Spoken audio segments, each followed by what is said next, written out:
since you have been into the field of education and you've contributed to that field, what according to you is the situation of the current education system? Okay, very interesting question, and this might take like 5 minutes for me to answer this No question. worries, all yours. I think let me divide this into 4 to 5 points. I think पहला तो ये कि जो हमारे पास आज education system हमारे India में है, क्या ये हमारा अपना एजुकेशन सिस्टम है? Sadly no. This education system was left behind by the Britishers. British ने जो एजुकेशन सिस्टम हमें दिया है वही आज हमारे पास है, with little changes in it. अब ब्रिटिश की एजुकेशन सिस्टम करती क्या है? ये एजुकेशन सिस्टम बनाता है जॉब सीकर्स, ये एजुकेशन सिस्टम बनाता है कॉर्पोरेट स्लेव्स. तो ब्रिटिश ने एक ऐसा एजुकेशन सिस्टम लाया, ऐसे लोग मिल सके जो उनको क्वेश्चन ना कर सके, ऐसे लोग मिल सके जो क्रिटिकल थिंकिंग ना कर सके. तो ब्रिटिश की एजुकेशन सिस्टम आपको कॉर्पोरेट स्लेव्स बनाती है, ब्रिटिश की एजुकेशन सिस्टम हमें जॉब सीकर्स बनाती है. But India today needs job providers. दूसरी जो गड़बड़ी हमारे एजुकेशन सिस्टम में क्रीप कर गई वो ये कि हमने पूरे एकेडमिक्स को पास और फेल के मयार पे लाके खड़ा कर दिया. इंटरेस्टिंग. कि आप पढ़ाई करते हैं सीखने के लिए नहीं, आप पढ़ाई करते हैं पास या फेल होने के लिए. तो उससे होता क्या है? मेरे जैसा एक कमजोर बच्चा क्लास 1 में मैथ्स में 40 लाता है तो मुझसे कहा जाता है कि आप मैथ्स में पास हो गए. फिर मैं क्लास 2 में जाता हूँ, फिर मैं 40 लाता हूँ तो कहा जाता है कि आप मैथ्स में फिर से पास हो गए. तो यानी मैं 60 नंबर जो नहीं ला पाया तो 60% में नहीं सीख पाया. ये 60% बिना सीखे मैं क्लास 2 में गया, फिर 60% बिना सीखे मैं क्लास 3 में गया, फिर 60% बिना सीखे मैं क्लास 4 में गया. इसी तरह मैं क्लास 10 पहुंच जाता हूँ और 600% मेरे एजुकेशन में लूप रह गए, मेरे एजुकेशन में कमी रह गई. क्योंकि मुझे ये बताया गया कि पढ़ते सीखने के लिए नहीं है. मेरे एकेडमिक्स को लर्निंग परसेंटेज पे नहीं लाया गया, मेरे पढ़ने को पास या फेल पर लाकर मुझे 0 बना दिया गया. क्योंकि मैं पास होकर डिग्री तो ले लूंगा और मुझे जॉब भी मिल जाएगी और फिर किसी कॉर्पोरेट वर्ल्ड में मैं गुलामी के लिए पहुंच जाऊंगा.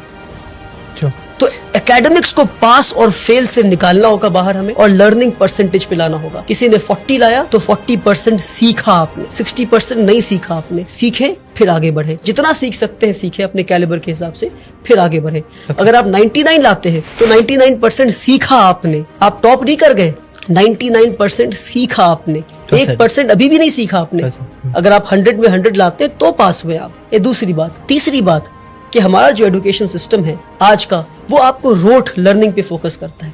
आप पढ़ते जाते हैं पर आपको पता नहीं आप क्या पढ़. आपने पढ़ा होगा कि इंडिया में जो फूड ग्रेन्स है वो मिलेट है, बाजरा है, जौर है. ये पढ़ा आपने, पर कभी देखा आपने इन चीजों को? पढ़ा है but I have not seen it. Correct. मैंने भी कभी देखा नहीं. मेरे ख्याल से मिलेट ऑन पर्पस नहीं दिखाया गया इसको. बाजरा तो क्योंकि अगर आप बाजरा देख लेते तो आप पता करते कि बाजरा उगना क्यों बंद हो गया है. हाँ, बंद हो गया. That's what I am saying. क्यों बाजरा लोग आज नहीं खा रहे? पहले के लोग बाजरा खाते थे, पहले के लोग मिलेट्स खाते थे, जौर खाते थे, आज क्यों नहीं खा रहे? तो experiential learning is what we need, hands on learning is what we need. We need to see and know what we are learning. आज हमें वो दिखाया नहीं जाता, वो बताया नहीं जाता, सिर्फ पढ़ाया जाता. तो आपको पता है कि ये हार्ट है और हार्ट की ये चेम्बर्स हैं, हार्ट में ये आर्टरीज हैं, ये है.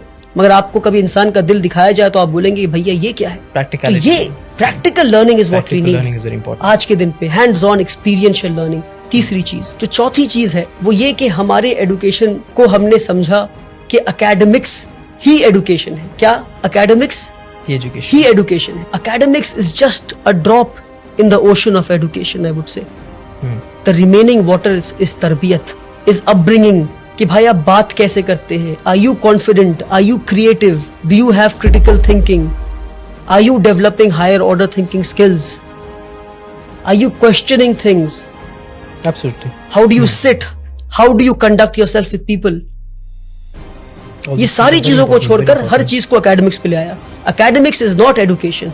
Education is a holistic thing जहां पे एक इंसान को बेहतर इंसान बनाते हैं, एक कॉर्पोरेट स्लेव नहीं बनाते. सबसे बड़ी कमी हमारे एजुकेशन सिस्टम में हुआ वो ये, हमारे साथ जो फ्रॉड हुआ मैं कहता हूँ एजुकेशन सिस्टम में, वो ये कि हमने एकेडमिक्स को, हमने सब्जेक्ट्स को स्ट्रीम में बांट दिया. कि भाई अगर आप सबसे ब्रिलियंट बच्चे हैं तो आप पढ़ेंगे साइंस. अगर आप 90 लाते हैं तो साइंस पढ़ेंगे. अगर आप 70 से 80 लाते हैं तो आप कॉमर्स पढ़ेंगे. 50 to 60 लाते हैं तो आप ह्यूमैनिटीज पढ़ेंगे. करेक्ट. क्या बेवकूफी है. यानी कि जो इंसान साइंस पढ़ के एटम बॉम्ब बनाना सीख रहा है उसके पास कोई हक नहीं कि वो साइकोलॉजी और सोशियोलॉजी पढ़ के ये समझे कि एटम बॉम्ब को इस्तेमाल नहीं करना था. तो अगर एटम बॉम्ब बनाने वाले ने सोशियोलॉजी और साइकोलॉजी पढ़ा होता और एटम बॉम्ब जिसके हाथ में पहुंचा, अगर उसने साइकोलॉजी और सोशियोलॉजी पढ़ा होता तो उसे पता होता कि बॉम्ब फोड़ना नहीं था. तो इसलिए बता रहा हूं मैं कि हमने सब्जेक्ट्स को स्ट्रीम में बांटकर सबसे बड़ा फ्रॉड किया हमने। One of my favorite points. कि क्या मैं आखिरी फिजिक्स point. बहुत अच्छा point. सोशियोलॉजी के साथ नहीं पढ़ सकता? क्या मैं केमिस्ट्री हिस्ट्री के साथ नहीं पढ़ सकता? क्यों नहीं पढ़ सकता? अच्छा, कि अगर मैं आखिरी बात, अगर हाँ, मैं please. साइंस पढ़ रहा हूं मैं, तो क्या मेरे पास हक नहीं कि मैं अकाउंट्स भी पढ़ूं मैं? तो आज जरूरी But है you're an expert multi of one thing. Disciplinary learning का। But you're an expert of one thing. If people ask that, what would you say? You can have majors and minors. Yes, that's the answer. You need to have the hang of almost all the subjects. Makes sense. You need to learn accountancy. You need to know economics. You need to know history. You need to know sociology. You need to know psychology. You can be an expert of history, but you need to know the basics of physics. पर हमारे साथ ये fraud किया गया। आप physics पढ़ेंगे पर आप हिस्ट्री नहीं पढ़ सकते, आप सोशियोलॉजी पढ़ेंगे पर आप केमिस्ट्री नहीं पढ़ सकते। Okay. क्यों किया हमारे साथ ये फ्रॉड आपने? क्यों? क्योंकि आपको कॉर्पोरेट स्लेव्स चाहिए थे। आपको इजी वे बच्चों को देना था कि भाई ये पढ़ो, नंबर लाओ, पास हो, टॉपर बनो, आके हमें सर्व करो। सैडली